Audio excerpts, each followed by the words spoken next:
स्वागत आहे तुमचं आपल्या प्रशांत टेक्निकल या यूट्यूब चॅनलमध्ये। तर नवरात्र उत्सवानिमित्त आपण तुम्हाला याआधी PLP फाईल येथे दिलेले होते। तर त्यामध्ये तुम्हाला सांगितलं होतं की आपण PSD फाईल जर पाहिजे असेल तुम्ही कमेंट करू शकता PSD फाईल। तर बऱ्याच जणांच्या कमेंट आल्या होत्या PSD फाईल, तर यावरच आपण हा व्हिडिओ तो बनवलेला आहे। तर स्क्रीनवर दाखवल्याप्रमाणे आपण यामध्ये तुम्हाला PSD फाईल आहे त्या खाली दिलेला आहे, त्याची जी काही लिंक आहे तुम्हाला डिस्क्रिप्शनमध्ये भेटून जाईल। त्याचा जो काही पासवर्ड आहे तुम्हाला व्हिडिओमध्ये कुठेही दिसून जाईल। तर डिस्क्रिप्शनमध्ये लिंकवर फाईलवर क्लिक केल्यानंतर जी काही तुमच्याकडे झिप फाईल येऊन जाईल, तर झिप फाईलमध्ये तुम्हाला ती एक्स्ट्रॅक्ट करायची। एक्स्ट्रॅक्ट करण्यासाठी पासवर्ड या व्हिडिओमध्ये कुठेही भेटून जाईल।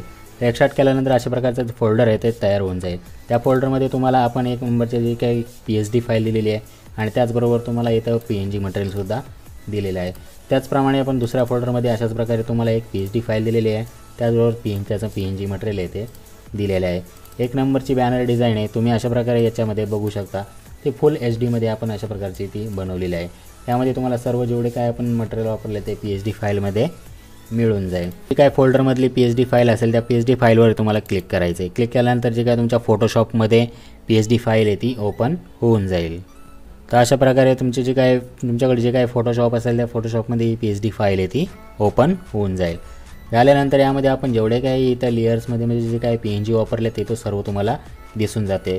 त्याचबरोबर आपण यामध्ये तुम्हाला एक ग्रुप वाईज आपण जे काही मटेरियलचे जे काय असेल ते सॅग्रिगेट करून याच्यामध्ये तुम्हाला ग्रुप वाईज दिलेलं आहेत।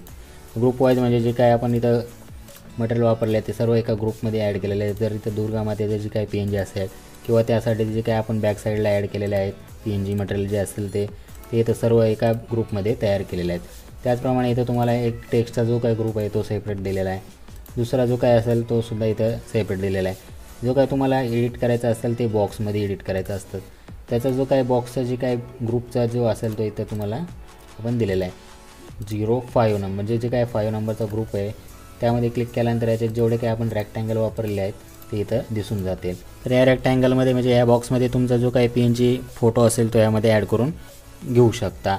त्याचप्रमाणे आपण जेवढे काय याच्यात जो काय बॅकग्राऊंड बनवला आहे तो बॅकग्राऊंडचा ग्रुप आहे सेपरेट केलेला आहे तिथं बघू शकता। क्लिक केल्यानंतर खाली जेवढं काय आपण यामध्ये वापरलं आहे बॅकग्राऊंड एडिट करण्यासाठी ते सर्व इथं आपण PNG मटेरियल जी काय असेल JPG फाईल असेल तिथं देऊन त्याला आपण जो काही इफेक्ट आहे तो इफेक्ट दिलेला आहे।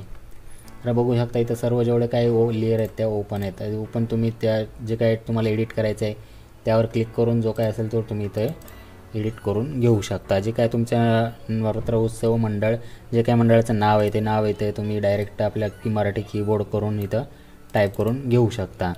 तर अशा प्रकारे तुम्ही जी काही PSD फाईल आहे ती पूर्णपणे एडिटिंग करून घेऊ शकता। तशाच प्रकारे आपण दुसरीसुद्धा PSD फाईल आहे ती तुम्हाला दिलेली आहे।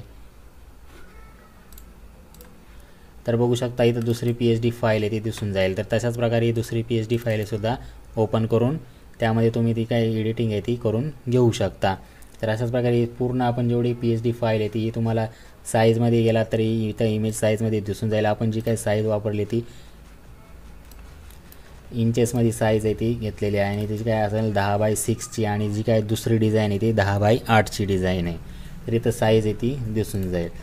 तर यामध्ये सुद्धा आपण जेवढे काय तुम्हाला इथं लेयर्स PNG वापरले आहेत ते सर्व तुम्हाला इथं दिसून जातील। त्याला कोणता इफेक्ट दिलेला आहे सर्व तुम्हाला इथं दिसून जाईल। तर जेवढे काही लेयर्स आहेत त्या आपण सर्व इथं तुम्हाला ओपन ठेवलेले आहेत, जे तुम्ही त्याच्यावर क्लिक करून जे काय एडिटिंग करून घेऊ शकता। तर अशाच नवीन व्हिडिओसाठी आपल्या चॅनलला सबस्क्राईब करा। व्हिडिओ आवडला असेल तर लाईक करा, कमेंट करा आणि शेअर करा। जर तुम्हाला काही एडिटिंग करताना अडचण येत असेल तुम्ही डायरेक्ट मला इंस्टाग्रामला फॉलो करून मेसेजसुद्धा करू शकता। जेवढे काही लिंक आहेत तुम्हाला डिस्क्रिप्शनमध्ये दिलेल्या आहेत।